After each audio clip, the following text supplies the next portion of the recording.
ಶ್ರೀಗುರುಭ್ಯೋ ನಮಃ ಹರಿ ಓಂ ಯೋಂತಃ ಪ್ರವಿಶ್ಯ ಮಮ ವಾಚಮಿಮಾಂ ಪ್ರಸುಪ್ತಾಂ ಸಂಜೀವಯದ್ಯಖಿಲ ಶಕ್ತಿಧರಸ್ವಧಾಮ್ನಾ ಅನ್ಯಾಂಶ್ಚ ಹಸ್ತಚರಣಶ್ರವಣತ್ವಗಾದೀನ್ ಪ್ರಾಣಾನ್ನಮೋ ಭಗವತೆ ಪುರುಷಾಯ ತುಭ್ಯಂ ನಾರಾಯಣಂ ಸುರಗುರುಂ ಜಗದೇಕನಾಥಂ ಭಕ್ತಪ್ರಿಯಂ ಸಕಲಲೋಕನಮಸ್ಕೃತಂ ಚ ತ್ರೈಗುಣ್ಯವರ್ಜಿತಮಜಂ ವಿಭುಮಾದ್ಯಮೀಶಂ ವಂದೇ ಭವಗ್ನಂ ಅಮರಾಸುರಸಿದ್ಧವಂದ್ಯಂ ನಾರಾಯಣಂ ನಮಸ್ಕೃತ್ಯ ನರಂ ಚೈವ ನರೋತ್ತಮಂ ದೇವೀಂ ಸರಸ್ವತೀಂ ವ್ಯಾಸಂ ತತೋ ಜಯಮುದೀರಯೇತ್ ಅರ್ಥಿಕಲ್ಪಿತಕಲ್ಪೋಯಂ ಪ್ರತ್ಯರ್ಥಿಗಜಕೇಸರಿ ವ್ಯಾಸತೀರ್ಥಗುರುರ್ಭೂಯಾದ್ ಅಸ್ಮದಿಷ್ಟಾರ್ಥಸಿದ್ಧಯೇ ತಪೋ ವಿದ್ಯಾವಿರಕ್ತ್ಯಾದಿ ಸದ್ಗುಣೋಗಾಕರಾಣಹಂ ವಾದಿರಾಜಗುರುನ್ ವಂದೇ ಹಯಗ್ರೀವಪದಾಶ್ರಯಾನ್ ಪೂಜ್ಯಾಯ ರಾಘವೇಂದ್ರಾಯ ಸತ್ಯಧರ್ಮರತಾಯ ಚ ಭಜತಾಂ ಕಲ್ಪವೃಕ್ಷಾಯ ನಮತಾಂ ಕಾಮಧೇನವೇ ಅನವದ್ಯಾತ್ಮಚಾರಿತ್ರ್ಯಂ ವಾದಿಕದ್ಯೋತಭಾಸ್ಕರಂ ವಿದ್ಯಾಮಾನ್ಯಗುರುಂ ವಂದೇ ವಿದ್ಯಾವಿದ್ಯೋತಭಾಸ್ವರಂ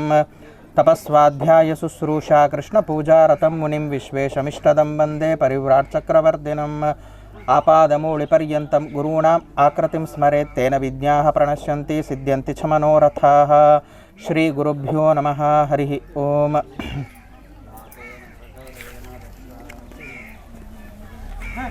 ವಾದಿರಾಜರ ಕಥೆಯನ್ನು ಕೇಳಬೇಕಾದ್ರೆ ನಮಗೆ ಒಂದು ಮಾತು ಬರುತ್ತೆ. ಏನು ಅಂತಂದರೆ ಆಕಾಮಾವೈ ಕೋನಸ್ನಾತಃ ಅಂತ. ಈ ವಾಕ್ಯವನ್ನು ಮೇಲ್ನೋಟಕ್ಕೆ ನೋಡಿದಾಗ ಯಾರಿಗೂ ಕೂಡ ಅರ್ಥ ಆಗೋದಿಲ್ಲ. ಅದನ್ನು ವಾದಿರಾಜ ಗುರುಸಾರ್ವಭೌಮರು ಬಿಡಿಸ್ತಾರೆ.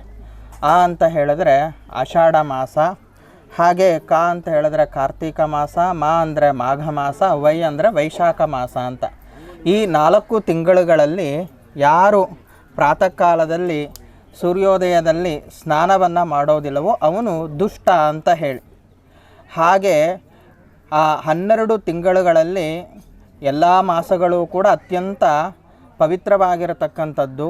ಅದರಲ್ಲಿಯೂ ಕೂಡ ವಿಶೇಷವಾಗಿರತಕ್ಕಂತಹ ಮಾಸ ಅಂತಂದರೆ ಕಾರ್ತೀಕ ಮಾಸ ಅಂತ. ಅಂತಹ ಕಾರ್ತೀಕ ಮಾಸದ ಮಹಿಮೆಯನ್ನು ನಿರೂಪಣೆಯನ್ನು ಮಾಡಬೇಕಾದ್ರೆ ಪುರಾಣಗಳಲ್ಲಿ ಹಾಗೂ ಶಾಸ್ತ್ರಗಳಲ್ಲಿ ತುಂಬ ವಿಸ್ತಾರವಾಗಿ ತಿಳಿಸಿಕೊಟ್ಟಿದ್ದಾರೆ.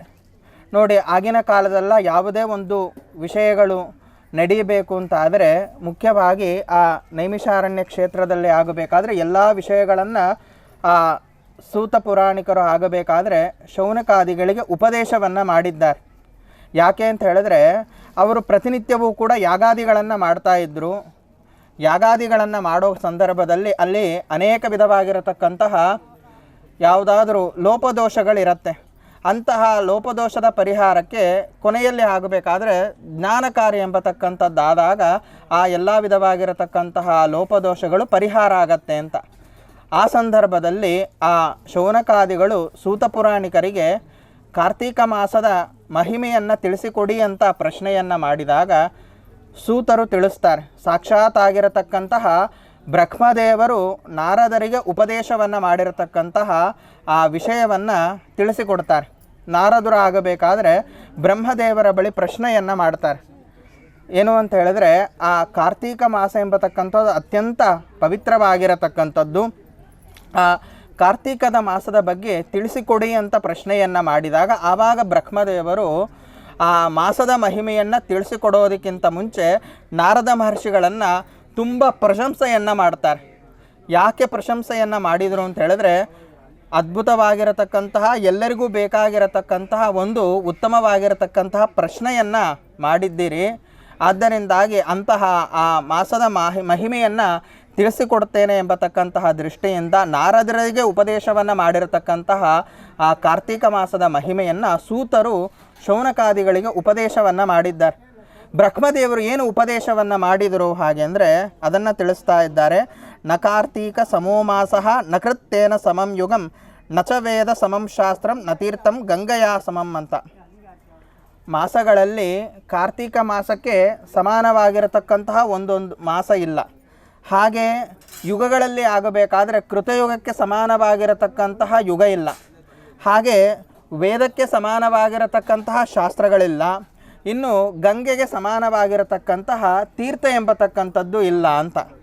ಹಾಗೆ ಇಂತಹ ಕಾರ್ತೀಕ ಮಾಸದಲ್ಲಿ ಮೂರು ಅತ್ಯಂತ ಪ್ರಧಾನವಾಗಿರತಕ್ಕಂಥದ್ದು. ಏನು ಅಂತ ಹೇಳಿದ್ರೆ, ಕಾರ್ತೀಕ ಮಾಸ ಪೂರ್ತಿಯಾಗಿ ಪ್ರಾತಃ ಕಾಲದಲ್ಲಿ ಆಗಬೇಕಾದ್ರೆ ಸ್ನಾನ, ಎರಡನೆಯದು ಆಗಬೇಕಾದ್ರೆ ತುಳಸಿಯ ಪೂಜೆ, ಮೂರನೆಯದು ಆಗಬೇಕಾದ್ರೆ ಧಾತ್ರಿಯ ಪೂಜೆ, ಹಾಗೇ ಆ ಧಾತ್ರಿಯ ಸ್ತೋತ್ರವನ್ನು ಮಾಡತಕ್ಕಂಥದ್ದು. ಇದು ಮೂರು ಅತ್ಯಂತ ವಿಶೇಷವಾಗಿರತಕ್ಕಂಥದ್ದು. ಅಲ್ಲ, ತುಳಸಿಯ ಪೂಜೆ ಎಂಬತಕ್ಕಂಥದ್ದು ಪ್ರತಿನಿತ್ಯವೂ ಕೂಡ ನಾವು ಮಾಡುತ್ತೇವೆ. ಆದರೆ ಕಾರ್ತೀಕ ಮಾಸದಲ್ಲಿ ಏನು ಅದರ ವಿಶೇಷತೆ ಹಾಗೆ ಅಂತ ಹೇಳಿದ್ರೆ, ಅದನ್ನು ಬ್ರಹ್ಮದೇವರ ಆಗಬೇಕಾದ್ರೆ ತಿಳಿಸಿಕೊಡ್ತಾರೆ. ಏನು ಅಂದರೆ, ಕಾರ್ತೀಕ ಮಾಸದಲ್ಲಿ ವಿಶೇಷವಾಗಿ ಆ ತುಳಸಿಯಲ್ಲಿ ದಾಮೋದರ ರೂಪಿಯಾಗಿರತಕ್ಕಂತಹ ಭಗವಂತನ ಸನ್ನಿಧಾನ ಎಂಬತಕ್ಕಂಥದ್ದು ಇರುತ್ತೆ. ಆ ಕಾರಣದಿಂದಾಗಿ ನಾವು ವಿಶೇಷವಾಗಿ ಆ ಕಾರ್ತೀಕ ಮಾಸದಲ್ಲಿ ತುಳಸಿಯ ಪೂಜೆಯನ್ನು ಮಾಡತಕ್ಕಂಥದ್ದು. ಆ ಒಂದು ಉದ್ದೇಶದಿಂದಲೇ ತುಳಸಿಯ ಸಂಕೀರ್ತನೆ ಅಂತ ಹೇಳಿ ಪರಂಪರೆಯಲ್ಲಿ ಬಂದಿರತಕ್ಕಂಥದ್ದು. ಪ್ರಾತಃ ಕಾಲದಲ್ಲಿ ಆಗಬೇಕಾದ್ರೆ ಹಾಗೂ ಸಾಯಂಕಾಲದಲ್ಲಿ ಎರಡು ಹೊತ್ತು ಕೂಡ ಆ ತುಳಸಿಯ ಅಂತರ್ಗತನಾಗಿರತಕ್ಕಂತಹ ದಾಮೋದರ ರೂಪಿಯಾಗಿರತಕ್ಕಂತಹ ಆ ಭಗವಂತನ ಸ್ತೋತ್ರವನ್ನು ಮಾಡಬೇಕು ಅಂತ.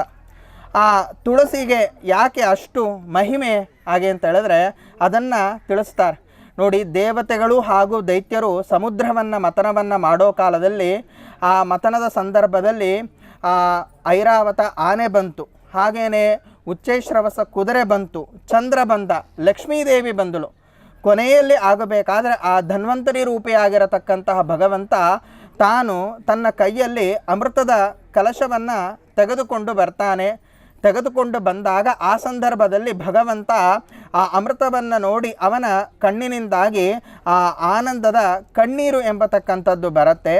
ಆ ಕಣ್ಣೀರು ಏನು ಆ ಭೂಮಿಯ ಮೇಲೆ ಬಿತ್ತು, ಅದರಿಂದಾಗಿ ಆ ತುಳಸಿ ಎಂಬತಕ್ಕಂಥದ್ದು ಏನಾಗಿದೆ ಅಂತ ಹೇಳಿದ್ರೆ ಜನಿತವಾಗಿರತಕ್ಕಂಥದ್ದು. ಆ ಒಂದು ಕಾರಣದಿಂದಾಗಿ ತುಳಸಿ ಎಂಬತಕ್ಕಂಥದ್ದು ಅತ್ಯಂತ ಪವಿತ್ರ. ಹಾಗೆ ಕಾರ್ತೀಕ ಮಾಸದಲ್ಲಿ ಆಗಬೇಕಾದ್ರೆ ಅದರಲ್ಲಿ ವಿಶೇಷವಾಗಿರತಕ್ಕಂತಹ ಆ ದಾಮೋದರ ರೂಪಿಯಾಗಿರತಕ್ಕಂತಹ ಭಗವಂತನ ಸನ್ನಿಧಾನ ಎಂಬತಕ್ಕಂಥದ್ದು ಇರೋದರಿಂದಾಗಿ, ಈ ಕಾರಣದಿಂದಾಗಿ ಆ ತುಳಸಿಯ ಪೂಜೆಯನ್ನು ಮಾಡತಕ್ಕಂಥದ್ದು. ಹಾಗೆ ಅದೇ ರೀತಿಯಾಗಿ ಆ ಧಾತ್ರಿಯ ವಿಶೇಷವಾಗಿರತಕ್ಕಂತಹ ಆರಾಧನೆಯನ್ನು, ಯಾಕೆ ಧಾತ್ರಿಯ ಪೂಜೆಯನ್ನು ಮಾಡತಕ್ಕಂಥದ್ದು ಹಾಗೆ ಅಂತ ಹೇಳಿದ್ರೆ, ಅದರಲ್ಲಿಯೂ ಕೂಡ ಆ ಒಂದು ವಿಶೇಷತೆಯನ್ನು ಬ್ರಹ್ಮದೇವರು ನಾರದರಿಗೆ ತಿಳಿಸಿಕೊಡ್ತಾರೆ. ಧಾತ್ರಿ ಅಂತ ಹೇಳಿದ್ರೆ ಏನು ಹಾಗೆ ಅಂದರೆ, ನೆಲ್ಲಿಕಾಯಿಗೆ ಧಾತ್ರಿ ಅಂತ ಹೇಳಿ ಹೆಸರು. ಭಗವಂತ ಆಗಬೇಕಾದ್ರೆ ತಾನು ಸೃಷ್ಟಿಯ ಕಾಲದಲ್ಲಿ ಆಗಬೇಕಾದ್ರೆ ಎಲ್ಲ ಈ ಜಂಗಮ ಸ್ಥಾವರ ಪದಾರ್ಥಗಳನ್ನು ಸೃಷ್ಟಿ ಮಾಡೋದಕ್ಕಿಂತ ಪೂರ್ವಭಾವಿಯಾಗಿ ಮೊದಲಿಗೆ ತನ್ನ ನಾಭಿಕಮಲದಲ್ಲಿ ಆ ಚತುರ್ಮುಖ ಬ್ರಹ್ಮದೇವರನ್ನು ಸೃಷ್ಟಿಯನ್ನು ಮಾಡ್ತಾನೆ. ಸೃಷ್ಟಿಯನ್ನು ಮಾಡಿದಾಗ ಆ ನಾಭಿಕಮಲದಿಂದಾಗಿ ಹುಟ್ಟಿರತಕ್ಕಂತಹ ಬ್ರಹ್ಮದೇವರು ಹೊರಗೆ ಬಂದು ನೋಡ್ತಾರೆ, ನನ್ನ ಉತ್ಪತ್ತಿಗೆ ಯಾರು ಕಾರಣ ಅಂತ. ಅದಕ್ಕೆ ನೋಡಿ, ಆ ಬ್ರಹ್ಮದೇವರಿಗಾಗಬೇಕಾದ್ರೆ 4 ಮುಖ ಎಂಬತಕ್ಕಂಥದ್ದು. ಯಾಕೆ ಅಂದರೆ ಆ ಬ್ರಹ್ಮದೇವರು ಹುಡುಕುತ್ತಾರೆ ನನ್ನ ಸೃಷ್ಟಿಗೆ ಯಾರು ಕಾರಣ ಅಂತ. ಆವಾಗ ಭಗವಂತ ಆಗಬೇಕಾದ್ರೆ ದರ್ಶನವನ್ನು ನೀಡೋದಿಲ್ಲ. ಆವಾಗ ಬ್ರಹ್ಮದೇವರ ಆಯುಷ್ಯಮಾನದಲ್ಲಿ ಅವರು 50 ವರ್ಷಗಳ ಕಾಲ ತಪಸ್ಸನ್ನು ಮಾಡ್ತಾರೆ. ತಪಸ್ಸನ್ನು ಮಾಡಿದಾಗ ಆ ಸಂದರ್ಭದಲ್ಲಿ ಭಗವಂತ ಬ್ರಹ್ಮದೇವರಿಗೆ ಪ್ರತ್ಯಕ್ಷವನ್ನು ನೀಡ್ತಾನೆ. ಆ ಸಂದರ್ಭದಲ್ಲಿ ಆ ಭಗವಂತನನ್ನು ನೋಡಿ ಬ್ರಹ್ಮದೇವರಿಗೆ ಆನಂದ ಕಣ್ಣೀರು ಎಂಬತಕ್ಕಂಥದ್ದು ಬರುತ್ತೆ. ಕಣ್ಣೀರಿನಿಂದಾಗಿ ಹುಟ್ಟಿದ್ದು ಯಾವುದು ಹಾಗೆ ಅಂತ ಹೇಳಿದ್ರೆ ಧಾತ್ರಿ ಅಂತ ಹೇಳಿ, ಅದನ್ನು ಈ ಭೂಮಿ ಎಂಬತಕ್ಕಂಥವಳು ಧಾರಣೆಯನ್ನು ಮಾಡಿರೋದರಿಂದಾಗಿ ಅದಕ್ಕೆ ಅಷ್ಟು ಮಹಿಮೆ ಎಂಬತಕ್ಕಂಥದ್ದಿದೆ. ಆ ಕಾರಣದಿಂದಾಗಿ ಆ ಧಾತ್ರಿಯ ಪೂಜೆಯನ್ನು ಮಾಡತಕ್ಕಂಥದ್ದು. ಪೂಜೆಯನ್ನು ಮಾಡಿ ಅದರ ಜೊತೆಗೆ ಆಗಬೇಕಾದ್ರೆ ಆ ವನಭೋಜನವನ್ನು ಮಾಡಬೇಕು ಅಂತ ತಿಳಿಸಿಕೊಡ್ತಾರೆ. ವನಭೋಜನ ಅಂತ ಹೇಳಿದರೆ ಏನು ಹಾಗೆ ಅಂದರೆ, ಕಾಡಿನಲ್ಲಿ ಹೋಗಿ ಊಟವನ್ನು ಮಾಡತಕ್ಕಂಥದ್ದು ಅಂತ. ಅಂದರೆ ಈಗಿನ ಕಾಲದಲ್ಲಿ ಆಗಬೇಕಾದ್ರೆ ನಾವು ಸಾಧಾರಣವಾಗಿ ಅಂತಹ ಆ ದೃಷ್ಟಿಯನ್ನು ನೋಡತಕ್ಕಂಥದ್ದು ತುಂಬ ಅಪರೂಪ. ಏನು ಅಂತ ಹೇಳಿದ್ರೆ, ದೇವಾಲಯಗಳಲ್ಲಿ ಮಠ ಮಂದಿರಗಳಲ್ಲಿ ಆಗಬೇಕಾದ್ರೆ ಧಾತ್ರಿಯ ಪೂಜೆ ಎಂಬತಕ್ಕಂಥದ್ದು ನಡೆಯುತ್ತೆ. ಅಲ್ಲಿ ಪೂಜೆಯ ನಂತರ ಆ ಭಗವಂತನ ಪ್ರಸಾದವನ್ನು ನಾವು ಸ್ವೀಕಾರವನ್ನು ಮಾಡಿ ಬರ್ತೇವೆ. ಆದರೆ ನಿಜವಾಗಿರತಕ್ಕಂತಹ ವನಭೋಜನ ಯಾವುದು ಅಂತ ಹೇಳಿದ್ರೆ, ಆ ಕಾಡಿನಲ್ಲಿ ಎಲ್ಲಿ ಆ ಧಾತ್ರಿಯ ವೃಕ್ಷ ಎಂಬತಕ್ಕಂಥದ್ದಿದೆ, ಅಂತಹ ಆ ಧಾತ್ರಿಯ ವೃಕ್ಷದಲ್ಲಿ ಆಗಬೇಕಾದ್ರೆ ರಾಧಾ ದಾಮೋದರ ರೂಪಿಯಾಗಿರತಕ್ಕಂತಹ ಭಗವಂತನನ್ನು ಆ 16 ಉಪಚಾರಗಳಿಂದಾಗಿ ಪೂಜೆಯನ್ನು ಮಾಡತಕ್ಕಂಥದ್ದು. ಪೂಜೆಯನ್ನು ಮಾಡೋದಕ್ಕಿಂತ ಪೂರ್ವಭಾವಿಯಾಗಿ ಏನು ಅಂತ ಹೇಳಿದ್ರೆ ಸಂಕಲ್ಪವನ್ನು ಮಾಡ್ತಾರೆ. ಈ ವನಭೋಜನ ಅಂತ ಹೇಳಿದೆ. ಯಾಕೆ ವನಭೋಜನವನ್ನು ಮಾಡಬೇಕು ಹಾಗೆ ಅಂದರೆ, ನಾವು ಪ್ರತಿನಿತ್ಯವೂ ಕೂಡ ಊಟವನ್ನು ಮಾಡಬೇಕಾದ್ರೆ ಭಗವಂತನಿಗೆ ನೈವೇದ್ಯವನ್ನು ಮಾಡಿ ಭಗವನ್ನರ್ಪಿತವಾಗಿರತಕ್ಕಂತಹ ಭೋಜನವನ್ನು ಮಾಡಬೇಕು ಅಂತ. ಎಷ್ಟೋ ಒಂದು ಸಂದರ್ಭಗಳಲ್ಲಿ ಅಂತಹ ಊಟಾದಿಗಳನ್ನು ಮಾಡದೇ ಇರುವ ಕಾರಣದಿಂದಾಗಿ ಬರತಕ್ಕಂತಹ ಪಾಪಗಳು. ಹಾಗೆ ನಾವು ಊಟವನ್ನು ಮಾಡಬೇಕಾದ್ರೆ ಬೇರೆ ಬೇರೆ ಇತರೆ ದರ್ಶನವನ್ನು ನೋಡಬಾರದು ಅಂತ ಇದೆ. ನಾವು ತಿಳಿಯದೇನೆ ಭೋಜನವನ್ನು ಮಾಡಬೇಕಾದ್ರೆ ಬೇರೆಯವರ ದರ್ಶನವನ್ನು ಮಾಡಿದರೆ ಅದರಿಂದಾಗಿ ಬರತಕ್ಕಂತಹ ಪಾಪಗಳು. ಹಾಗೆ ನಾವು ತಿನ್ನಬೇಕಾದ್ರೆ ಯೋಗ್ಯವಾಗಿರತಕ್ಕಂತಹ ಸಾತ್ವಿಕವಾಗಿರತಕ್ಕಂತಹ ಪದಾರ್ಥಗಳನ್ನು ಸೇವನೆಯನ್ನು ಮಾಡಬೇಕು ಅಂತ ಇದೆ. ಆದರೆ ಯೋಗ್ಯ ಅಲ್ಲದೇ ಇರತಕ್ಕಂತಹ ಪದಾರ್ಥವನ್ನು ಸೇವನೆ ಮಾಡೋದರಿಂದಾಗಿ ಬಂದಿರತಕ್ಕಂತಹ ಈ ಎಲ್ಲ ಪಾಪಗಳು, ಈ ಪಾಪದ ನಿವೃತ್ತಿಗೋಸ್ಕರವಾಗಿ ನಾವು ಏನು ಅಂತ ಹೇಳಿದ್ರೆ ಆ ವನಭೋಜನವನ್ನು ಮಾಡತಕ್ಕಂಥದ್ದು ಅಂತೇಳಿ. ಅಷ್ಟೇ ಅಲ್ಲ, ಈ ವನಭೋಜನವನ್ನು ಸಾಮಾನ್ಯವಾಗಿ ನಾವು ಯಾವ ಸಂದರ್ಭದಲ್ಲಿ ಮಾಡ್ತೇವೆ ಅಂದರೆ ಕಾರ್ತೀಕ ಮಾಸದಲ್ಲಿ ಮಾಡತಕ್ಕಂಥದ್ದು. ಕಾರ್ತೀಕ ಮಾಸ ಅಂತ ತೆಗೆದುಕೊಂಡಾಗ ಈ ಚಾತುರ್ಮಾಸ್ಯ ವ್ರತದ 4 ತಿಂಗಳು ಮುಗಿಯುತ್ತೆ.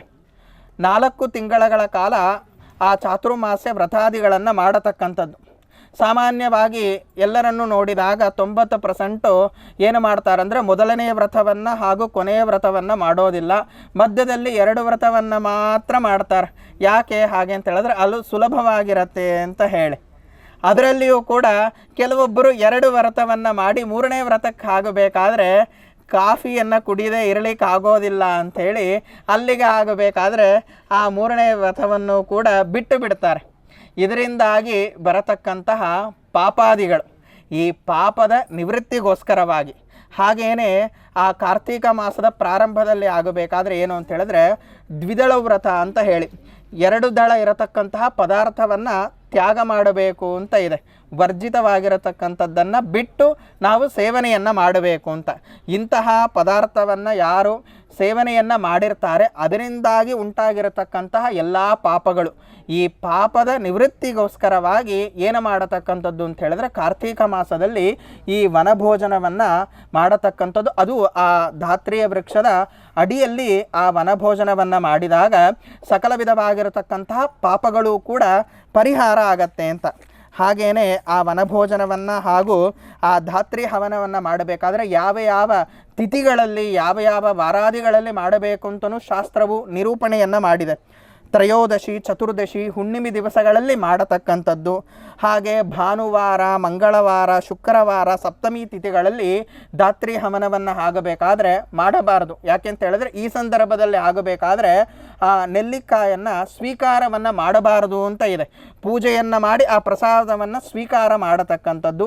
ಈ ತಿಥಿಗಳೆಲ್ಲವೂ ಕೂಡ ಧಾತ್ರಿ ಹವನಕ್ಕೆ ವರ್ಜ್ಯ ಆಗಿರೋದರಿಂದಾಗಿ ಈ ತಿಥಿಯನ್ನು ಬಿಟ್ಟು, ಈ ವಾರಾದಿಗಳನ್ನು ಬಿಟ್ಟು ಈ ಧಾತ್ರಿ ಹವನವನ್ನು ಮಾಡಬೇಕು ಅಂತ ಇದೆ. ಈ ಧಾತ್ರಿ ಹವನವನ್ನು ಮಾಡಿ ಆ ವನಭೋಜನವನ್ನು ಅಂದರೆ ಊಟವನ್ನು ಮಾಡತಕ್ಕಂಥದ್ದು. ನೋಡಿ, ನಾವು ವ್ರತವನ್ನು ಮುಗಿಸಿ ಹೊಸದಾಗಿರತಕ್ಕಂತಹ ಕಾರ್ತೀಕ ಮಾಸದಲ್ಲಿ ಆಗಬೇಕಾದ್ರೆ ಹೊಸ ಧಾನ್ಯ ಎಂಬತಕ್ಕಂಥದ್ದು ಆವಾಗ ತಾನೇ ಸೃಷ್ಟಿ ಎಂಬತಕ್ಕಂಥದ್ದು ಆಗಿರುತ್ತೆ. ಅದನ್ನು ಆಗಬೇಕಾದ್ರೆ ಭಗವಂತನಿಗೆ ಸಮರ್ಪಣೆಯನ್ನು ಮಾಡತಕ್ಕಂಥದ್ದು. 2 ಅನ್ನಗಳು ಇದೆ. ಒಂದು ಉತ್ತರಾಯಣದಲ್ಲಿ ಸ್ವೀಕಾರ ಮಾಡತಕ್ಕಂತಹ ಅನ್ನ, ಇನ್ನೊಂದು ದಕ್ಷಿಣಾಯಣದಲ್ಲಿ ಸ್ವೀಕಾರ ಮಾಡತಕ್ಕಂತಹ ಅನ್ನ ಅಂತ. ಉತ್ತರಾಯಣದಲ್ಲಿ ನಾವು ಸ್ವೀಕಾರವನ್ನು ಮಾಡೋದಕ್ಕಿಂತ ಮುಂಚೆ ಆಗ್ನೇಷ್ಟಿ ಅಂತ ಹೇಳಿ ಒಂದು ಯಾಗ ಇದೆ. ಆ ಯಾಗವನ್ನು ಮಾಡಿ ಅನ್ನವನ್ನು ಸ್ವೀಕಾರ ಮಾಡತಕ್ಕಂಥದ್ದು.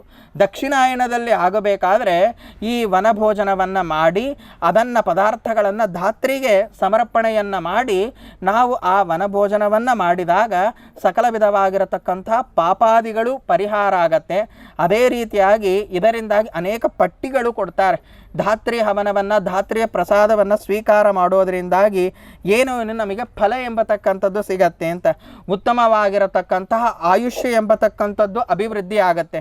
ಯಾರಿಗೆ ಆಗಬೇಕಾದ್ರೆ ಸಂತಾನ ಭಾಗ್ಯ ಎಂಬತಕ್ಕಂಥದ್ದು ಇರೋದಿಲ್ಲ, ಅಂಥವರಿಗೆ ಆಗಬೇಕಾದ್ರೆ ಈ ಧಾತ್ರಿಯ ಪ್ರಸಾದದಿಂದಾಗಿ ಸಂತಾನ ಭಾಗ್ಯ ಎಂಬತಕ್ಕಂಥದ್ದು ಉಂಟಾಗತ್ತೆ. ಹಾಗೇನೆ ದೇಹದಲ್ಲಿ ಏನಾವುದು ಅನಾರೋಗ್ಯ ಎಂಬತಕ್ಕಂಥದ್ದಿತ್ತು ಅಂತ ಹೇಳಿದ್ರೆ ಆ ಅನಾರೋಗ್ಯಾದಿಗಳು ಪರಿಹಾರ ಆಗಿ ಉತ್ತಮವಾಗಿರತಕ್ಕಂತಹ ಧಾತ್ರಿಯ ಪ್ರಸಾದದಿಂದಾಗಿ ಆ ಆರೋಗ್ಯಾದಿಗಳು ಎಂಬತಕ್ಕಂಥದ್ದು ಉಂಟಾಗತ್ತೆ. ಅದಕ್ಕೇನೆ ನೆಲ್ಲಿಕಾಯಿಗೆ ಆಗಬೇಕಾದ್ರೆ ಆಮಲಕ್ಕಿ ಅಂತ ಹೇಳಿನೂ ಕೂಡ ಹೆಸರು ಎಂಬತಕ್ಕಂಥದ್ದಿದೆ. ಎಷ್ಟೋ ಜನ ಧಾತ್ರಿ ಅರಿಷ್ಟ ಅಂತ ಹೇಳ್ತಾರೆ. ಅದನ್ನು ಸ್ವೀಕಾರ ಮಾಡಬೇಕು ಪ್ರತಿನಿತ್ಯವೂ. ನೆಲ್ಲಿಕಾಯಿ ಅದರ ಜೊತೆಗೆ ಜೇನುತುಪ್ಪವನ್ನು ಸ್ವೀಕಾರ ಮಾಡಿದಾಗ ನಮ್ಮ ದೇಹದಲ್ಲಿರತಕ್ಕಂತಹ ಆ ರೋಗಾದಿಗಳು ಎಂಬತಕ್ಕಂಥದ್ದು ಪರಿಹಾರ ಆಗತ್ತೆ ಅಂತ. ಇದನ್ನು ಇಟ್ಟುಕೊಂಡು ಇದಕ್ಕೆ ಅನುಕೂಲವಾಗಿರತಕ್ಕಂತಹ ಒಂದು ಕಥೆಯನ್ನು ಆಗಬೇಕಾದ್ರೆ ಪುರಾಣ ಎಂಬತಕ್ಕಂಥದ್ದು ತಿಳಿಸಿಕೊಡತ್ತೆ. ಏನು ಅಂತ ಹೇಳಿದ್ರೆ, ಆ ದೇವಶರ್ಮ ಎಂಬತಕ್ಕಂತಹ ಒಬ್ಬ ಬ್ರಾಹ್ಮಣ, ಅವನಾಗಬೇಕಾದ್ರೆ ಒಳ್ಳೆಯ ವೇದಾಂತ ಶಾಸ್ತ್ರ ಪಾರಂಗತನಾಗಿರ್ತಾನೆ. ಅವನಿಗೆ ಒಬ್ಬ ಮಗ ಇರ್ತಾನೆ. ಅವನಾಗಬೇಕಾದ್ರೆ ಪ್ರತಿನಿತ್ಯವೂ ಕೂಡ ಮಗನಿಗೆ ಉಪದೇಶವನ್ನು ಮಾಡ್ತಾನೆ. ಕಾರ್ತಿಕ ಮಾಸ ಧರ್ಮವನ್ನು ಆಚರಣೆಯನ್ನು ಮಾಡು, ಅದೇ ರೀತಿಯಾಗಿ ವ್ರತಾದಿಗಳನ್ನು ಮಾಡು, ಧಾತ್ರಿಯ ಪ್ರಸಾದವನ್ನು ಸ್ವೀಕಾರ ಮಾಡು, ಧಾತ್ರಿಗೆ ಪ್ರದಕ್ಷಿಣೆ ನಮಸ್ಕಾರಾದಿಗಳನ್ನು ಮಾಡು ಅಂತ. ಆದರೆ ತಂದೆ ಎಷ್ಟು ಹೇಳಿದರೂ ಕೂಡ ಈಗಿನ ಕಾಲದಲ್ಲಿ ಹಾಗೆ ತಂದೆಯ ತಾಯಂದಿರ ಮಾತುಗಳನ್ನು ಮಕ್ಕಳು ಕೇಳೋದಿಲ್ಲ. ಹಾಗೇನೆ ಅವನು ಆಗಬೇಕಾದ್ರೆ ತಂದೆಯ ಮಾತನ್ನು ಕೇಳೋದಿಲ್ಲ. ಆವಾಗ ತಂದೆ ಆಗಬೇಕಾದ್ರೆ ಕೋಪದಿಂದಾಗಿ ಅವನ ಬಾಯಿಂದಾಗಿ ಶಾಪವನ್ನು ಕೊಡ್ತಾನೆ, ನೀನು ಇಲಿಯಾಗು ಅಂತ ಹೇಳಿ. ಆವಾಗ ಮಗನಿಗೆ ಅನಿಸತ್ತೆ, ಓ ತಂದೆಯ ಮಾತು ಎಂಬತಕ್ಕಂಥದ್ದು ಸತ್ಯ ಆಗತ್ತೆ.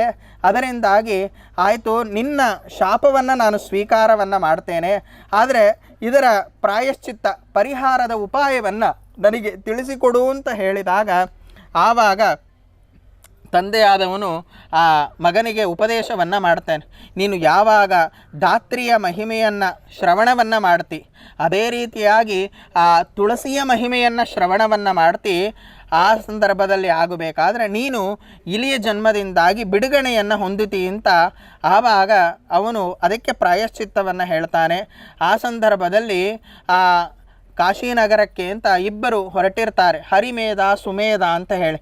ಹೊರಟಾಗ ದಾರಿಯಲ್ಲಿ ಆಗಬೇಕಾದ್ರೆ ಆ ಸುಮೇಧಾದವನು ಏನು ಮಾಡ್ತಾನೆ ಅಂದರೆ ಆ ತುಳಸಿಯ ವನವನ್ನು ನೋಡ್ತಾನೆ. ತುಳಸಿಯ ವನವನ್ನು ನೋಡಿ ಅಲ್ಲಿ ಪ್ರದಕ್ಷಿಣೆ ನಮಸ್ಕಾರಾದಿಗಳನ್ನು ಮಾಡ್ತಾನೆ. ಆ ಸಂದರ್ಭದಲ್ಲಿ ಹರಿಮೇಧ ಕೇಳ್ತಾನೆ, ಮುಂದೆ ಹೋಗೋ ದಾರಿಯಲ್ಲಿ ಅನೇಕ ವಿಧವಾಗಿರತಕ್ಕಂತಹ ದೇವಾಲಯಗಳು, ಅದೇ ರೀತಿಯಾಗಿ ತೀರ್ಥಕ್ಷೇತ್ರಗಳು ಎಷ್ಟೋ ಒಂದು ಬರೋದಿದೆ, ಅಲ್ಲಿಗೆ ಹೋಗಿ ನಮಸ್ಕಾರವನ್ನು ಮಾಡೋದು ಬಿಟ್ಟು ನೀನು ಇಲ್ಲಿಯೇ ನಮಸ್ಕಾರವನ್ನು ಮಾಡ್ತಾಗಿದ್ದೀಯಲ್ಲ ಅಂತ. ಆವಾಗ ಆ ಸುಮೇಧ ಹರಿಮೇಧನಿಗೆ ಹೇಳ್ತಾನೆ, ನೋಡು ಇಲ್ಲಿ ಈ ಮಾತನ್ನು ಆಡೋದು ಬೇಡ, ಅಲ್ಲಿ ಒಂದು ಆಲದ ಮರ ಎಂಬತಕ್ಕಂಥದ್ದಿದೆ, ಅದರ ಬುಡದಲ್ಲಿ ನಾನು ಇದರ ವಿಶೇಷತೆಯನ್ನು ನಿನಗೆ ತಿಳಿಸಿಕೊಡ್ತೇನೆ ಅಂತ ಹೇಳಿ ಆ ತುಳಸಿಯ ಮಹಿಮೆಯನ್ನು, ಅದರ ಜೊತೆಗೆ ಆಗಬೇಕಾದ್ರೆ ಧಾತ್ರಿಯ ಮಹಿಮೆಯನ್ನು ಕೂಡ ತಾನು ಹರಿಮೇಧನಿಗೆ ತಿಳಿಸಿಕೊಡ್ತಾನೆ. ಆ ತುಳಸಿ ಎಂಬತಕ್ಕಂಥದ್ದು ಎಷ್ಟು ಪವಿತ್ರವಾದವಳು ಅಂತ ಹೇಳಿ. ನೋಡಿ, ಪ್ರತಿನಿತ್ಯವೂ ಕೂಡ ನಾವು ಏನಿಂದಾಗಿ ಪೂಜೆಯನ್ನು ಮಾಡ್ತೇವೋ ಇಲ್ಲವೋ ತುಳಸಿಯಿಂದಾಗಿ ಪೂಜೆಯನ್ನು ಮಾಡಲೇಬೇಕು. ಏಕೆಂದರೆ ತುಳಸಿ ಮಂಜರಿ ಗ್ರಾಹ್ಯ ಅಂತ ಆಚಾರ್ಯರು ಆಗಬೇಕಾದ್ರೆ ಸದಾಚಾರ ಸ್ಮೃತಿಯಲ್ಲಿ ತಿಳಿಸಿಕೊಟ್ಟಿದ್ದಾರೆ. ತುಳಸಿಯ ಬೀಜವನ್ನು, ತುಳಸಿಯ ಬೀಜ ಇಲ್ಲ ಅಂತಾದರೆ ಆ ತುಳಸಿಯ ಕಾಷ್ಟವನ್ನು, ತುಳಸಿ ಕಾಷ್ಟ ಇಲ್ಲ ಅಂತಾದರೆ ಏನು ಅಂತ ಹೇಳಿದ್ರೆ ತುಳಸಿಯ ದಳ, ಅದೂ ಇಲ್ಲ ಅಂತ ಹೇಳಿದ್ರೆ ನಾವು ಎಲ್ಲೋ ತೀರ್ಥಕ್ಷೇತ್ರಗಳಿಗೆ ಊರುಗಳಿಗೆಲ್ಲ ಹೋಗಿರ್ತೇವೆ, ಹೋಗೋ ಸಂದರ್ಭದಲ್ಲಿ ತುಳಸಿಗಳು ಸಿಗೋದಿಲ್ಲ. ಆವಾಗ ಹೇಗೆ ಪೂಜೆಯನ್ನು ಮಾಡೋದು ಅಂತಾದರೆ ತುಳಸಿ ಅಂತ ಹೇಳಿ ಸ್ಮರಣೆಯನ್ನು ಮಾಡಿ ಯಾವುದರೂ ಪೂಜೆಯನ್ನು ಮಾಡಿದರೆ ಅದು ಅತ್ಯಂತ ವಿಶೇಷವಾಗಿರತಕ್ಕಂತಹ ಫಲ. ಅಷ್ಟೇ ಅಲ್ಲ, ಯಾರ ಮನೆಯಲ್ಲಿ ಆಗಬೇಕಾದ್ರೆ ತುಳಸಿಯ ವನ, ತುಳಸಿಯ ಗಿಡ ಎಂಬತಕ್ಕಂಥದ್ದಿದೆ, ಅಂತಹ ಮನೆ ಎಂಬತಕ್ಕಂಥದ್ದು ಒಂದು ಕ್ಷೇತ್ರಕ್ಕೆ ಸಮಾನವಾಗಿರತಕ್ಕಂಥದ್ದು. ಆ ಕಾರಣದಿಂದಾಗಿ ನಾನು ಆ ತುಳಸಿಗೆ ಆಗಬೇಕಾದ್ರೆ ನಾನು ಪ್ರದಕ್ಷಿಣೆ ನಮಸ್ಕಾರವನ್ನು ಮಾಡಿದೆ ಅಂತ ಹೇಳಿ ಈ ವಿಷಯವನ್ನು ಆ ಸುಮೇಧ ಹರಿಮೇಧನಿಗೆ ಹೇಳೋ ಸಂದರ್ಭದಲ್ಲಿ ಆ ಆಲದ ಮರದ ಮೇಲಿನ ಬುಡದಿಂದಾಗಿ 2 ಜೀವ ದಟ್ಟನೆ ಕೆಳಗೆ ಬೀಳತ್ತೆ. ಆವಾಗ ಇಬ್ಬರಿಗೂ ಆಶ್ಚರ್ಯ, ದೂರ ಸರಿತಾರೆ. ಆವಾಗ ಅವರು ಯಾರು ಅಂತ ಪ್ರಶ್ನೆಯನ್ನು ಮಾಡಿದಾಗ ಅದರಲ್ಲಿ ಒಬ್ಬ ಜೀವನ ಹೆಸರು ಆಸ್ತಿಕ ಅಂತ ಹೇಳಿ ಅವನು ತಿಳಿಸ್ತಾನೆ. ಏನು ಅಂತ ಹೇಳಿದ್ರೆ, ನಾನು ವಾಸ್ತವಿಕವಾಗಿ ದೇವಲೋಕದ ಗಂಧರ್ವ. ನಾನು ಒಂದು ದಿನ ಆಗಬೇಕಾದ್ರೆ ಆ ಅಪ್ಸರಾ ಸ್ತ್ರೀಯರ ಜೊತೆಗೆ ನರ್ತನವನ್ನು ಮಾಡೋ ಕಾಲದಲ್ಲಿ ಆ ಸ್ತ್ರೀ ಏನು ತನ್ನ ದೇಹದಲ್ಲಿ ಆಗಬೇಕಾದ್ರೆ ಆಭರಣಾದಿಗಳು ಹಾಗೂ ಹೂಗಳನ್ನು ಮುಡಿದಿದ್ದಳು, ಅದು ಆಗಬೇಕಾದ್ರೆ ಕೆಳಗೆ ಕೂತು ತಪಸ್ಸನ್ನು ಮಾಡ್ತಾ ಇದ್ದಂತಹ ಲೋಮಶ ಎಂಬತಕ್ಕಂತಹ ಮುನಿಗಳ ಮೇಲೆ ಬಿತ್ತು. ಅವರ ತಪಸ್ಸಿಗೆ ಭಂಗ ಬಂತು. ಅದರಿಂದಾಗಿ ಅವರು ಶಾಪ ಕೊಟ್ಟರು. ಯಾಕೆಂದರೆ ವಾಸ್ತವಿಕವಾಗಿ ಆ ಅಪ್ಸರಾ ಸ್ತ್ರೀಯರ ನರ್ತನದ ಪ್ರಚೋದನೆಗೆ ಕಾರಣ ಈ ಗಂಧರ್ವ. ಅದರಿಂದಾಗಿ ನನ್ನ ತಪಸ್ಸಿಗೆ ವಿಘ್ನ ಬಂತು, ಅದರಿಂದಾಗಿ ಬ್ರಹ್ಮ ರಾಕ್ಷಸನಾಗು ಅಂತ ಹೇಳಿ ಅವರು ಶಾಪವನ್ನು ಕೊಟ್ಟರು. ಆ ಸಂದರ್ಭದಲ್ಲಿ ಅವರಿಗೆ ನಾನು ಪ್ರಶ್ನೆಯನ್ನು ಮಾಡಿದೆ, ಈ ಶಾಪದಿಂದಾಗಿ ನನಗೆ ಬಿಡುಗಡೆ ಹೇಗೆ ಅಂತ ಪ್ರಶ್ನೆಯನ್ನು ಮಾಡಿದಾಗ, ನೀನು ಯಾವಾಗ ಆ ಧಾತ್ರಿಯ ಮಹಿಮೆಯನ್ನು ನೀನು ಶ್ರವಣವನ್ನು ಮಾಡ್ತಿ, ಆ ಸಂದರ್ಭದಲ್ಲಿ ಆಗಬೇಕಾದ್ರೆ ನಿನಗೆ ಈ ಬ್ರಹ್ಮರಾಕ್ಷಸ ಜನ್ಮದಿಂದಾಗಿ ನಿವೃತ್ತಿ ಎಂಬತಕ್ಕಂಥದ್ದು ಉಂಟಾಗತ್ತೆ ಅಂತ ಹೇಳಿ ಅವರು ಉಪದೇಶವನ್ನು ಮಾಡಿದರು. ಆ ಸಂದರ್ಭದಲ್ಲಿ ನೀವಿಬ್ಬರೂ ಕೂಡ ಆ ತುಳಸಿಯ ಮಹಿಮೆಯ ಜೊತೆಗೆ ಆ ಧಾತ್ರಿಯ ಮಹಿಮೆಯನ್ನು ತಿಳಿಸಿದ್ದರಿಂದಾಗಿ ನನಗೆ ಆಗಬೇಕಾದ್ರೆ ಈ ಬ್ರಹ್ಮರಾಕ್ಷಸ ಜನ್ಮದಿಂದಾಗಿ ಬಿಡುಗಡೆ ಎಂಬತಕ್ಕಂಥದ್ದು ಉಂಟಾಗಿದೆ ಅಂತ ಹೇಳಿ ಹೀಗೆ ಧಾತ್ರಿಯ ಮಹಿಮೆಯನ್ನು ಬ್ರಹ್ಮದೇವರು ಆಗಬೇಕಾದ್ರೆ ನಾರದರಿಗೆ ಉಪದೇಶವನ್ನು ಮಾಡಿದ್ದಾರೆ. ಅದರಿಂದಾಗಿ ಒಂದು ತುಳಸಿಯ ಪೂಜೆ, ಧಾತ್ರಿಯ ಮಹಿಮೆ, ಇದರ ಜೊತೆಗೆ ಆಗಬೇಕಾದ್ರೆ ವಿಶೇಷವಾಗಿ ಕಾರ್ತೀಕ ಮಾಸದಲ್ಲಿ ಆಗಬೇಕಾದ್ರೆ ನಾವು ಎಷ್ಟೆಷ್ಟಾಗುತ್ತೋ ಅಷ್ಟು ದೀಪವನ್ನು ಭಗವಂತನಿಗೆ ಹಚ್ಚಬೇಕು.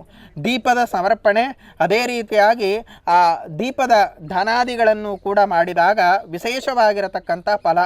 ದೀಪವನ್ನು ಹಚ್ಚೋದ್ರಿಂದಾಗಿ ಭಗವಂತ ಆಗಬೇಕಾದ್ರೆ ನೋಡಿ, ಒಂದು ದೇವರ ಮನೆಯಲ್ಲಿ ದೀಪವನ್ನು ಹಚ್ಚಿದರೆ ಕತ್ತಲೆ ಎಂಬತಕ್ಕಂಥದ್ದು ನಾಶವಾಗತ್ತೆ. ಹಾಗೆ ಆ ದೀಪದ ಬೆಳಕಿನಿಂದಾಗಿ ನಮ್ಮಲ್ಲಿರತಕ್ಕಂತಹ ಆ ಅಜ್ಞಾನವೆಂಬತಕ್ಕಂಥದ್ದನ್ನು ದೂರ ಮಾಡಿ ಜ್ಞಾನವೆಂಬತಕ್ಕಂತಹ ಬೆಳಕನ್ನು ಭಗವಂತ ಕೊಟ್ಟು ಅನುಗ್ರಹವನ್ನು ಮಾಡ್ತಾನೆ. ಆ ಒಂದು ಕಾರಣದಿಂದಾಗಿ ದೀಪದ ಹಚ್ಚೋದು, ದೀಪದ ದಾನ, ಅದರ ಜೊತೆಗೆ ಆಗಬೇಕಾದ್ರೆ ಆ ಅನ್ನದಾನದ ಮಹತ್ವವನ್ನು ಕೂಡ ತಿಳಿಸಿಕೊಟ್ಟಿದ್ದಾರೆ. ಏನು ಅಂತ ಹೇಳಿದ್ರೆ, ವಿಶೇಷವಾಗಿ ಕಾರ್ತೀಕ ಮಾಸದಲ್ಲಿ ಆಗಬೇಕಾದ್ರೆ ಆ ಅನ್ನದಾನವನ್ನು ಮಾಡಿದಾಗ, ಆ ಅಶ್ವಮೇಧ ಯಾಗವನ್ನು ಮಾಡಿದರೆ ಎಷ್ಟು ಫಲ ಇದೆ. ಹಾಗೆ ರಾಜಸೂಯ ಯಾಗ, ಬರೀ 1-2 ಅಶ್ವಮೇಧ ಯಾಗ ಅಲ್ಲ. ಯಾಕೆಂತ ಹೇಳಿದ್ರೆ ಕಲಿಯುಗದಲ್ಲಿ ಆಗಬೇಕಾದ್ರೆ ನಮ್ಮಿಂದಾಗಿ ಅಶ್ವಮೇಧ ರಾಜಸೂಯ ಯಾಗಾದಿಗಳನ್ನು ಮಾಡಲಿಕ್ಕೆ ಆಗೋದಿಲ್ಲ. 1000 ಅಶ್ವಮೇಧ ರಾಜಸೂಯ ಯಾಗವನ್ನು ಮಾಡಿದರೆ ಎಷ್ಟು ಫಲ ಇದೆ, ಅಷ್ಟು ಫಲ ಕಾರ್ತೀಕ ಮಾಸದಲ್ಲಿ ಆಗಬೇಕಾದ್ರೆ ಆ ಅನ್ನದಾನವನ್ನು ಮಾಡೋದರಿಂದಾಗಿ ಅತ್ಯಂತ ಅದ್ಭುತವಾಗಿರತಕ್ಕಂತಹ ಫಲವೂ ಕೂಡ ಇದೆ ಅಂತ ತಿಳಿಸಿಕೊಟ್ಟಿದ್ದಾರೆ. ಅದಕ್ಕೆ ಪೂರಕವಾಗಿರತಕ್ಕಂತಹ ಒಂದು ಕಥೆ ಏನು ಅಂತ ಹೇಳಿದ್ರೆ, ಒಂದು ಕ್ಷೇತ್ರದಲ್ಲಿ ಆಗಬೇಕಾದ್ರೆ ವಿಷ್ಣುದಾಸ ಎಂಬತಕ್ಕಂತಹ ಬ್ರಾಹ್ಮಣ, ಅವನ ಆಗಬೇಕಾದ್ರೆ ಪ್ರತಿನಿತ್ಯವೂ ಕೂಡ ಭಕ್ತಿ ಶ್ರದ್ಧೆಯಿಂದಾಗಿ ತುಳಸಿಯನ್ನು ತಾನು ಸ್ವೀಕಾರ ಮಾಡಿ ಭಗವಂತನಿಗೆ ಸಮರ್ಪಣೆಯನ್ನು ಮಾಡಿರ್ತಾನೆ. ಆ ಸಂದರ್ಭದಲ್ಲಿ ಆಗಬೇಕಾದ್ರೆ ಒಬ್ಬ ಚೋಳರಾಜ, ಆ ಪರಂಪರೆಯಲ್ಲಿ ಬಂದವರಿಗೆಲ್ಲರಿಗೂ ಕೂಡ ಏನು ಅಂತ ಹೇಳಿದ್ರೆ ಚೋಳ ಅಂತಲೇ ಹೆಸರೆಂಬತಕ್ಕಂಥದ್ದು ಇರುತ್ತೆ. ಅವನ ಆಗಬೇಕಾದ್ರೆ ಪ್ರತಿನಿತ್ಯದಲ್ಲಿಯೂ ಕೂಡ ಆ ಅನಂತಶಯನ ಕ್ಷೇತ್ರದಲ್ಲಿರತಕ್ಕಂತಹ ಅನಂತ ಪದ್ಮನಾಭ ದೇವರಿಗೆ ತಾನು ಆಭರಣವನ್ನು ಏನು ಮಾಡ್ತಾಗಿರ್ತಾನೆ, ಸಮರ್ಪಣೆಯನ್ನು ಮಾಡ್ತಾಗಿರ್ತಾನೆ. ಆ ಸಂದರ್ಭದಲ್ಲಿ ಈ ವಿಷ್ಣುದಾಸ ಎಂಬತಕ್ಕಂತಹ ಬ್ರಾಹ್ಮಣನು ಕೂಡ ಏನು ಮಾಡಿರ್ತಾನೆ ಅಂತ ಹೇಳಿದ್ರೆ ಭಗವಂತನಿಗೆ ತುಳಸಿಯನ್ನು ಸಮರ್ಪಣೆಯನ್ನು ಮಾಡ್ತಾನೆ. ಈ ಬ್ರಾಹ್ಮಣ ತುಳಸಿಯನ್ನು ಸಮರ್ಪಣೆ ಮಾಡೋದರಿಂದಾಗಿ ಆ ಕ್ಷತ್ರಿಯನಿಗೆ ಆಗಬೇಕಾದ್ರೆ ಕೋಪ ಏನೂ ಇಲ್ಲ. ಆದರೆ ಇವನು ಏನು ತುಳಸಿಯನ್ನು ಸಮರ್ಪಣೆಯನ್ನು ಮಾಡ್ತಾಗಿದ್ದ, ಆ ಸಮರ್ಪಣೆಯ ಸಂದರ್ಭದಲ್ಲಿ ಆಗಬೇಕಾದ್ರೆ ಏನಾಗ್ತಾ ಇತ್ತು ಅಂದರೆ ಅವನು ಏನು ಭಗವಂತನಿಗೆ ಆಭರಣಾದಿಗಳನ್ನು ಹಾಕ್ತಾ ಇದ್ದ, ಆ ಆಭರಣಾದಿಗಳೆಲ್ಲವೂ ಕೂಡ ಮುಚ್ಚಿ ಹೋಗಿ ಬಿಡ್ತಾ ಇತ್ತು. ಆವಾಗ ಅವನ ಆಗಬೇಕಾದ್ರೆ ಆ ವಿಷ್ಣುದಾಸ ಎಂಬತಕ್ಕಂತಹ ಬ್ರಾಹ್ಮಣನಿಗೆ ಬೈತಾನೆ, ನಾನು ಅನೇಕ ವಿಧವಾಗಿರತಕ್ಕಂತಹ ಜ್ಞಾನಿಗಳನ್ನೆಲ್ಲ ಕರೆದು ಯಾಗಾದಿಗಳನ್ನೆಲ್ಲ ಮಾಡಿ ನಾನು ಭಗವಂತನಿಗೆ ಆಗಬೇಕಾದ್ರೆ ಪ್ರತಿನಿತ್ಯವೂ ಆಭರಣಾದಿಗಳನ್ನು ಸಮರ್ಪಣೆಯನ್ನು ಮಾಡ್ತಾಗಿದ್ದೇನೆ. ಆದರೆ ಇವನಾಗಬೇಕಾದ್ರೆ ಎಲ್ಲೋ 4 ಕಡೆ ಬೆಳೆದಂತಹ ತುಳಸಿ ದಳವನ್ನು ತೆಗೆದುಕೊಂಡು ಬಂದು ಇವನ ಆಗಬೇಕಾದ್ರೆ ದೇವರಿಗೆ ಸಮರ್ಪಣೆಯನ್ನು ಮಾಡ್ತಾಗಿದ್ದಾನೆ. ಈ ಸಂದರ್ಭದಲ್ಲಿ ಆಗಬೇಕಾದ್ರೆ ನಾನು ಒಂದು ಶಪಥವನ್ನು ಮಾಡ್ತೇನೆ ಅಂತೇಳಿ ಆ ಕ್ಷೇತ್ರದಲ್ಲಿರತಕ್ಕಂಥ ಎಲ್ಲ ಜನರನ್ನು ಕೂಡ ಕರೆದು ಏನು ಮಾಡ್ತಾನೆ ಅಂತ ಹೇಳಿದ್ರೆ, ಭಗವಂತ ಆಗಬೇಕಾದ್ರೆ ನನಗೆ ಒಲಿತಾನ ಅಥವಾ ಈ ಬ್ರಾಹ್ಮಣನಿಗೆ ಒಲಿತಾನ ಪರೀಕ್ಷೆಯನ್ನು ಮಾಡೋಣ ಅಂಥೇಳಿ ಒಬ್ಬ ಮುದ್ಗಳ ಎಂಬತಕ್ಕಂತಹ ಋಷಿಯನ್ನು ಕರೆದು ವಿಶೇಷವಾದಂತಹ ರೀತಿಯಲ್ಲಿ ಸಂಭ್ರಮದಿಂದಾಗಿ ತಾನು ದೇವತಾರಾಧನೆಯನ್ನು ಮಾಡ್ತಾನೆ. ಈ ಬ್ರಾಹ್ಮಣ ಆಗಬೇಕಾದ್ರೆ ಯಥಾವಿಧಿಯಾಗಿ ಪ್ರತಿನಿತ್ಯವೂ ಕೂಡ ಅವನ ದೈನಂದಿನ ಆಚರಣೆಯಂತೆಯೇ ತುಳಸಿ ದಳವನ್ನು ತೆಗೆದುಕೊಂಡು ಬರೋದು, ಯಥಾವಿಧಿಯಾಗಿ ಭಗವಂತನ ಆರಾಧನೆಯನ್ನು ಮಾಡ್ತಾಗಿರ್ತಾನೆ. ಒಂದು ದಿವಸ ತಾನು ದೇವಾಲಯಕ್ಕೆ ಬಂದು ತುಳಸಿಯನ್ನು ಸಮರ್ಪಣೆಯನ್ನು ಮಾಡಿ ಮನೆಗೆ ಹೋಗುತ್ತಾನೆ. ಮನೆಗೆ ಹೋದಾಗ ತಾನು ಮನೆಯಲ್ಲಿ ಏನು ಅನ್ನಾದಿಗಳನ್ನು ಮಾಡಿ ಇಟ್ಟು ಬಂದಿದ್ದ ಆ ಅನ್ನಾದಿಗಳು ಯಾವುದೂ ಕೂಡ ಇರೋದಿಲ್ಲ. ಆವಾಗ ಅವನೇನು ಬೇಜಾರು ಮಾಡ್ಕೊಳ್ಳೋದಿಲ್ಲ. ಯಾಕೆ ಅಂತ ಹೇಳಿದ್ರೆ ಯಾವತ್ತೂ ಕೂಡ ಅನ್ನಾದಿಗಳು ಯಾವುದಕ್ಕೋಸ್ಕರ ಅಂತ ಹೇಳಿದ್ರೆ ಕ್ಷುದಿತಂ ಪಾತ್ರಂ, ಯಾರಿಗೆ ಹಸಿವಿರತ್ತೋ ಅಂಥವನಿಗೆ ಅನ್ನಾದಿಗಳು. ಆಯಿತು, ಏನು ತೊಂದರೆ ಇಲ್ಲ ಅಂತ ಅವನು 2ನೇ ದಿನವೂ ಕೂಡ ಅಡಿಗೆಯನ್ನು ಮಾಡಿ ಇಟ್ಟು ಮತ್ತೆ ಯಥಾವಿಧಿಯಾಗಿ ಹಾಗೆ ದೇವಾಲಯಕ್ಕೆ ಬಂದು ತುಳಸಿಯನ್ನು ಸಮರ್ಪಣೆಯನ್ನು ಮಾಡ್ತಾನೆ. 2 ದಿನ ಆಯಿತು, 3 ದಿನ ಆಯಿತು, 7 ದಿನ ಆದರೂ ಕೂಡ ಏನು ಅಂತ ಹೇಳಿದ್ರೆ ಆ ಅನ್ನ ಎಂಬತಕ್ಕಂಥದ್ದು ಅವನ ಮನೆಯಲ್ಲಿ ಕಾಣಿಸೋದಿಲ್ಲ. ಆವಾಗ ಒಂದು ದಿನ ತಾನು ಯೋಚನೆಯನ್ನು ಮಾಡ್ತಾನೆ, ಇವತ್ತಿನ ದಿನ ಆ ಅನ್ನ ಹೇಗೆ ಮಾಯ ಆಗತ್ತೆ ಅಂತ ನೋಡಬೇಕು ಅಂತ ಅಲ್ಲೇ ಪರೀಕ್ಷೆಯನ್ನು ಮಾಡೋ ಕಾಲದಲ್ಲಿ ಆವಾಗ ಒಬ್ಬ ಕೃಷ್ಣನಾದಂತಹ ಅವನು ಏನು ಮಾಡ್ತಾನಂದರೆ ಆ ಅನ್ನವನ್ನು ತೆಗೆದುಕೊಂಡು ಹೋಗತಕ್ಕಂಥ ದೃಶ್ಯವನ್ನು ಅವನು ನೋಡ್ತಾನೆ. ಆವಾಗ ಈ ಬ್ರಾಹ್ಮಣ ನೋಡಿದ ತಕ್ಷಣದಲ್ಲೇ ಅವನನ್ನು ಹಿಂಬಾಲಿಸಿಕೊಂಡು ಓಡಿ ಹೋಗ್ತಾನೆ ಹಿಡಿಬೇಕು ಅಂತ. ಆವಾಗ ಅವನು ಕೃಷ್ಣನಾದವನು ಇವನು ನೋಡಿಬಿಟ್ಟ ಅಂತ ಹೇಳಿ ಆತಂಕದಿಂದಾಗಿ ಅವನು ವೇಗವಾಗಿ ಓಡ್ತಾನೆ. ಆದರೆ ಬ್ರಾಹ್ಮಣನ ಅಭಿಪ್ರಾಯ ಏನು ಅಂತ ಹೇಳಿದ್ರೆ ಅವನನ್ನು ಹಿಡಿಬೇಕು ಅಂತಲ್ಲ, ನೀನು ಅನ್ನವನ್ನು ತೆಗೆದುಕೊಂಡು ಹೋಗ್ತಾಗಿದ್ದಿ, ಬರೀ ಅನ್ನವನ್ನು ಮಾತ್ರ ತೆಗೆದುಕೊಂಡು ಹೋಗಬೇಡ, ಅದರ ಜೊತೆಗೆ ತುಪ್ಪವೂ ಇದೆ, ತುಪ್ಪವನ್ನು ಕೂಡ ತೆಗೆದುಕೊಂಡು ಹೋಗು ಅಂತ ಹೇಳಿ ಆ ವಿಷ್ಣುದಾಸ ಎಂಬತಕ್ಕಂತಹ ಬ್ರಾಹ್ಮಣನ ಅಭಿಪ್ರಾಯ. ಆದರೆ ಇವನಿಗೆ ಆಗಬೇಕಾದ್ರೆ ಅದು ತಿಳಿಯದೇನೆ ಓಡಿ ಹೋಗುತ್ತಾನೆ. ಆ ಸಂದರ್ಭದಲ್ಲಿ ಆಗಬೇಕಾದ್ರೆ ಅವನು ಬೇರೆ ಯಾರೂ ಕೂಡ ಇಲ್ಲ, ಸಾಕ್ಷಾತ್ ಆಗಿರತಕ್ಕಂತಹ ಭಗವಂತ ನಾನು ಶಂಖಚಕ್ರ ಗದಾಧಾರಿಯಾಗಿ ನಿಂತು ಅವನಿಗೆ ಪ್ರತ್ಯಕ್ಷವನ್ನು ನೀಡ್ತಾನೆ. ಆವಾಗ ವಿಷ್ಣುದಾಸ ಎಂಬತಕ್ಕಂತಹ ಬ್ರಾಹ್ಮಣ ಅವನನ್ನು ಸ್ತೋತ್ರ ಮಾಡ್ತಾನೆ, ಇಂದಿರಾ ರಮಣ ವಲ್ಲಭ ಅಂತೇಳಿ. ಏನು ಅಂತ ಹೇಳಿದ್ರೆ ಪ್ರತಿನಿತ್ಯವೂ ಕೂಡ ಆ ಲಕ್ಷ್ಮೀದೇವಿ ಅಡುಗೆಯನ್ನು ಮಾಡಿ ಬಡಿಸಿ ಅದನ್ನು ಸ್ವೀಕಾರ ಮಾಡತಕ್ಕಂಥವನು ನೀನು. ಅಂಥದ್ರಲ್ಲಿ ಆಗಬೇಕಾದ್ರೆ ನನ್ನ ಎಷ್ಟೋ ಬಡವ ದರಿದ್ರ ನಾನು ಮಾಡಿರತಕ್ಕಂತಹ ಅನ್ನವನ್ನು ನೀನು ಸ್ವೀಕಾರ ಮಾಡಿದೆಯಲ್ಲ, ಇದೇ ನೀನು ನನಗೆ ಮಾಡಿರತಕ್ಕಂತಹ ಒಂದು ಅದ್ಭುತವಾಗಿರತಕ್ಕಂತಹ ಅನುಗ್ರಹ ಅಂತ ಹೇಳಿ ಸಾಷ್ಟಾಂಗವಾಗಿ ತಾನು ಆ ಭಗವಂತನಿಗೆ ನಮಸ್ಕಾರವನ್ನು ಮಾಡ್ತಾನೆ. ಆವಾಗ ಭಗವಂತ ಆಗಬೇಕಾದ್ರೆ ಅವನಿಗಾಗಬೇಕಾದ್ರೆ ಒಂದು ಪುಷ್ಪಕ ವಿಮಾನವನ್ನು ಕಳುಹಿಸಿ ಅವನನ್ನು ಆಗಬೇಕಾದ್ರೆ ಉತ್ತಮ ಲೋಕಕ್ಕೆ ಕರೆದುಕೊಂಡು ಹೋಗುತ್ತಾನೆ. ಆ ದೃಶ್ಯವನ್ನು ಆಗಬೇಕಾದ್ರೆ ಈ ಚೋಳರಾಜ ಏನು ಹೋಮವನ್ನು ಮಾಡ್ತಾಗಿರ್ತಾನೆ ಅದನ್ನು ನೋಡ್ತಾನೆ. ನೋಡಿ ಅವನಿಗೆ ಅನಿಸತ್ತೆ, ಅಲ್ಲ ಇಷ್ಟು ದಿನ ಆಗಬೇಕಾದ್ರೆ ಪ್ರತಿನಿತ್ಯವೂ ಕೂಡ ನಾನು ವಿಜೃಂಭಣೆಯಿಂದಾಗಿ ನಾನು ಹೋಮವನ್ನು ಮಾಡಿದೆ, ಆದರೆ ಈ ಬ್ರಾಹ್ಮಣನ ವೃತ್ತಿಯಿಂದಾಗಿ ನಾನು ಏನು ತಿಳಿದುಕೊಳ್ಳಬೇಕು ಅಂತ ಹೇಳಿದ್ರೆ ನಾನು ಅಹಂಕಾರ ಪಟ್ಟೆ.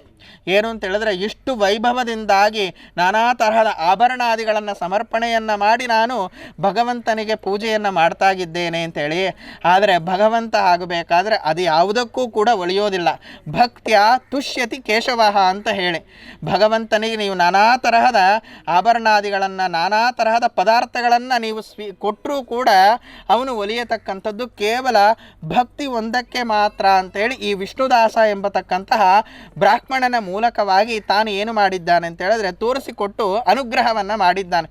ಆವಾಗ ಅವನು ಯೋಚನೆ ಮಾಡಿದ, ನನಗೆ ಭಗವಂತ ಅನುಗ್ರಹ ಮಾಡಿಲ್ಲ, ನಾನು ಯಾಕೆ ಜೀವಂತವಾಗಿರಬೇಕು ಅಂಥೇಳಿ ತಾನು ಅಗ್ನಿ ಪ್ರವೇಶವನ್ನು ಮಾಡಬೇಕು ಅಂತ ಹೋಗುತ್ತಾನೆ.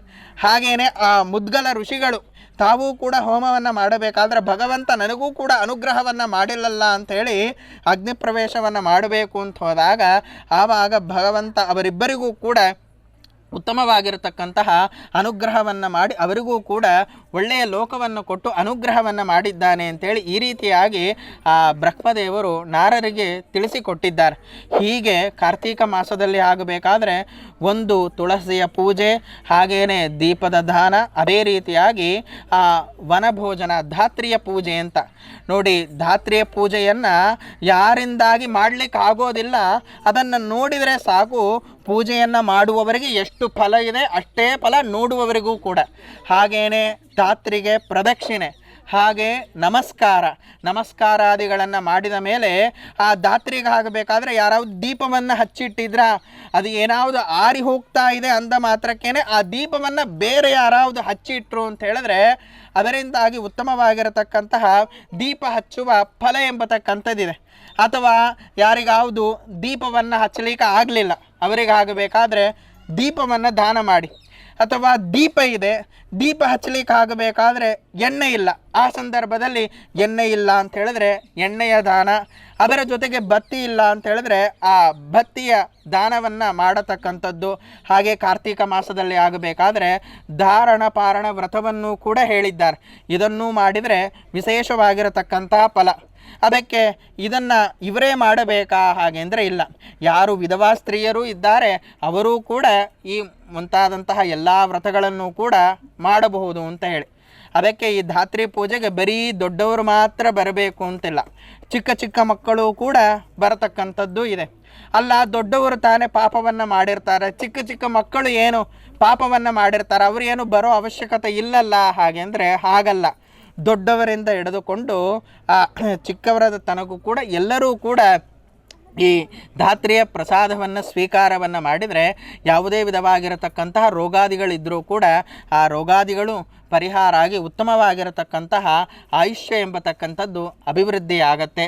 ಆ ಒಂದು ದೃಷ್ಟಿಯಿಂದಾಗಿ ಬರೀ ಧಾತ್ರಿಯ ಪೂಜೆ ಮಾತ್ರ ಅಲ್ಲ, ಈ ಧಾತ್ರಿಯ ಪೂಜೆಯ ಜೊತೆಗೆ ನೀವೆಲ್ಲರೂ ಕೂಡ ಕುಟುಂಬದವರು ಸೇರಿಕೊಂಡು ಅನೇಕ ವರ್ಷಗಳ ಕಾಲ ಈ ವನಭೋಜನವನ್ನು ಹಾಗೆಯೇ ಬಂದಿರತಕ್ಕಂತಹ ಎಲ್ಲರಿಗೂ ಕೂಡ ಅನ್ನದಾನಾದಿಗಳನ್ನು ಮಾಡಿಸ್ತಾ ಇದ್ದೀರಿ.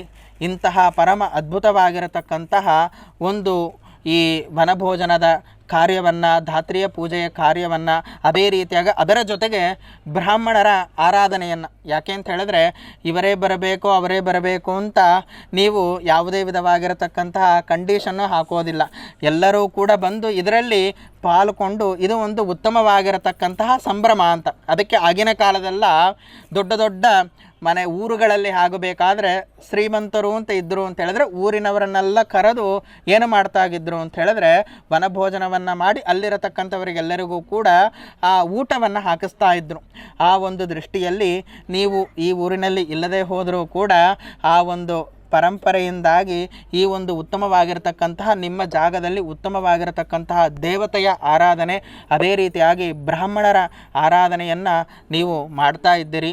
ಆ ಒಂದು ದೃಷ್ಟಿಯಿಂದಾಗಿ ಆ ಕಾರ್ತೀಕ ಮಾಸ ನಿಯಾಮಕನಾಗಿರತಕ್ಕಂತಹ ಆ ರಾಧಾ ದಾಮೋದರ ರೂಪಿಯಾಗಿರತಕ್ಕಂತಹ ಭಗವಂತ ನಿಮಗೂ ನಿಮ್ಮ ಕುಟುಂಬದವರಿಗೂ ಕೂಡ ಇದೇ ರೀತಿಯಾಗಿರತಕ್ಕಂತಹ ಉತ್ತಮವಾಗಿರತಕ್ಕಂತಹ ಅನೇಕ ವಿಧವಾಗಿರತಕ್ಕಂಥ ಒಳ್ಳೆಯ ಸತ್ಕಾರ್ಯವನ್ನು ಮಾಡಿಸುವಂತಹ ಒಳ್ಳೆಯ ಜ್ಞಾನವನ್ನು ಪ್ರಚೋದನೆಯನ್ನು ಮಾಡಿ ಅದೇ ರೀತಿಯಾಗಿ ಸಮಸ್ತ ವಿಧವಾಗಿರತಕ್ಕಂತಹ ಪುಣ್ಯವನ್ನು ಕೂಡ ಕೊಟ್ಟು ಅದೇ ರೀತಿಯಾಗಿ ಇದೇ ಈ ಒಂದು ಉತ್ತಮವಾಗಿರತಕ್ಕಂತಹ ಕಾರ್ಯ ಇನ್ನೂ ಮೇಲೆ ಮೇಲೆ ಅಭಿವೃದ್ಧಿಯನ್ನು ಆಗಿಸುವಂತೆ ಭಗವಂತ ಮಾಡಿಸಿ ನಿಮ್ಮೆಲ್ಲರಿಗೂ ಕೂಡ ನಿಮ್ಮ ಕುಟುಂಬದವರಿಗೂ ಹಾಗೇನೆ ಇಲ್ಲಿ ಬಂದಿರತಕ್ಕಂತಹ ಎಲ್ಲ ಭಕ್ತಾದಿಗಳಿಗೂ ಕೂಡ ಯಾವುದೇ ವಿಧವಾಗಿರತಕ್ಕಂತಹ ಮನಸ್ಸಿನಲ್ಲಿ ಏನೇ ಅಭೀಷ್ಟಗಳಿದ್ದರೂ ಕೂಡ ಸಕಲ ವಿಧವಾಗಿರತಕ್ಕಂತಹ ಅಭೀಷ್ಟಗಳನ್ನು ಮಾಸ ನಿಯಾಮಕನಾಗಿರತಕ್ಕಂತಹ ದಾಮೋದರ ರೂಪಿಯಾಗಿರತಕ್ಕಂತಹ ಭಗವಂತ ಕೊಟ್ಟು ಅದೇ ರೀತಿಯಾಗಿ ಜ್ಞಾನಭಕ್ತಿ ವೈರಾಗ್ಯಾದಿಗಳನ್ನು ಕೊಟ್ಟು ಆಯುಷ್ಯ ಅಭಿವೃದ್ಧಿಗಳನ್ನು ಕೊಟ್ಟು ಆಧ್ಯಾತ್ಮಿಕ ಆದಿಭೌತಿಕ ಆದಿದೈವಿಕವಾಗಿರತಕ್ಕಂತಹ ಏನೇ ತಾಪಗಳಿದ್ದರೂ ಕೂಡ ಸಕಲ ವಿಧವಾಗಿರತಕ್ಕಂತಹ